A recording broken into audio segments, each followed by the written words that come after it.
പോയിക്കോ, അതാ അബ്ബ പോണു. റിയാദ്, ഞാൻ ഫുഡ് കഴിച്ചു. ഷന, നീ വിശക്കുമ്പോൾ ഉടനെ ആഹാരം കഴിക്കുന്നത്. വിശക്കുന്നില്ലടാ. ഷമീർ ഹായ് പറയുന്നുണ്ട്, ലൈവിലോട്ട് സ്വാഗതം. അബ്ബൻ്റെ കൂടെ പോയിക്കോ. ഒരു പാട്ട് പാടാട്ടോ. എൻ്റെ ജീവിതാഭിലാഷം പ്രണയലോലമാകുവാനായി വീണ്ടുമെന്നു നീ പോയി വരും.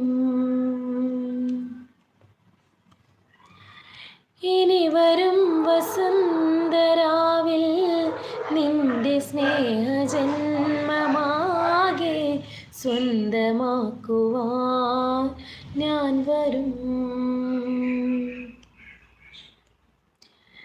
ചിറകുണരാവിൻ പിറാവായി ഞാനിവിടെ കാത്തു നിൽക്കാം. എനിക്ക് ത്രോട്ടതായി. മഴവില്ലിൻ പൂഞ്ചിറകിൽ ഞാൻ അരികത്തായോടിയെത്താം. ഇനി വരുവോളം നിനക്കായി ഞാൻ തരുന്നിതൻ സ്വയം. ബൃന്ദു വന്നിട്ട്